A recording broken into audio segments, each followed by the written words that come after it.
Jack movie review. Siddhu Jonnalagadda, DJ Tillu 1, DJ Tillu 2 hero. Cinema ఏదో ఎక్స్పెక్టేషన్తో వెళ్ళాను కానీ మూవీ అయితే ఓకే అంతే, చెప్పుకోదగ్గ ఫిలిం అయితే ఏం కాదు. జస్ట్ అలా గడిచిపోయింది అంతే. ఏదో మా అంతకు మేము చూసుకుంటూ మూవీ అంతకు మూవీ వెళ్తుంది, మన అంతకు మనం రావాల్సిందే సినిమా కాబట్టి పెద్దగా చెప్పుకోదగ్గ ఏమీ లేదు. హీరో కొద్దిగా స్క్రిప్ట్ సెలక్షన్లో కొత్త జోనర్కి ట్రై చేశాడు కానీ ఎక్కడ మిస్ అయింది. మూవీ మాత్రం అంత సూట్ అవ్వలేదు భయ్య. మన బొమ్మరిల్ భాస్కర్ గారు ఏదో అని ట్రై చేశారో అది ఇంకెలో అయింది. సరే, ఓపెన్ చేయగానే జనరేటెడ్ మూవీస్ మనం రీసెంట్గా వీడియోస్ చూసే ఉంటాం యూట్యూబ్లో.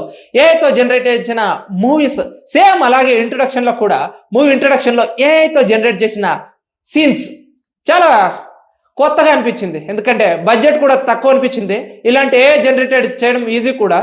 ఆ స్టోరీ టెల్లింగ్ ఏదైతే ఉందో ఆ జస్ట్ ఊరికే ఏదో చెయ్యాలంటే కొద్దిగా మూవీ డైరెక్షన్ చేశాడు, ఈజీగా కూడా ముందుకు వెళ్ళిపోయింది అంతే. ఇక ఆ తర్వాత వస్తే మన నరేష్ గారు మంచి యాక్టర్, మూవీలో మాత్రం కొద్దిగా పాత్రను బాగానే చేశాడు. నరేష్ గారికి బిగ్ హ్యాట్స్ ఆఫ్. దాని తర్వాత వచ్చే మన బ్రహ్మాజీ గారు, దాని తర్వాత ఇంకా డిటెక్టివ్స్ అంతా కూడా యాక్టింగ్ కొద్దిగా ఓకే ఏమీ లేదు. ఇక రిమైనింగ్ థింగ్ అంతా ఫస్ట్ హాఫ్ లో కొద్దిగా బోరింగ్. ఇక రొమాంటిక్ సీన్స్ అంటారా, సాంగ్స్ అంటారా, ఇవేవి అంతగా ఎక్కలేదు భయ్య తలకాయకి.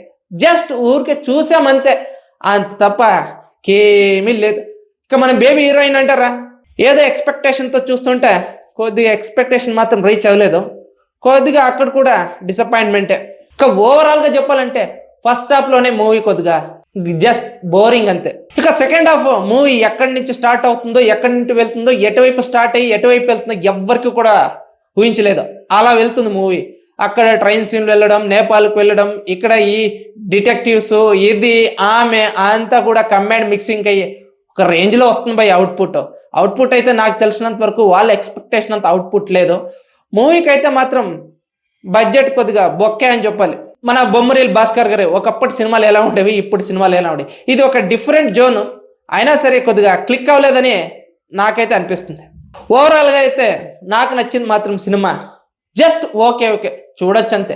మీరు మాత్రం చూడాలనుకుంటే జస్ట్ ఒక వాచ్ ఇవ్వండి అంతే. ఇక మూవీలో చెప్పుకోదగ్గ రివ్యూ కూడా చేయడానికి కూడా సీన్స్ కూడా ఏమీ లేవు ఇంతే. ఇక మీకే ఈ మూవీ ఎలా అనిపిస్తుందో మీ రివ్యూ ఏంటో కామెంట్ చేయండి.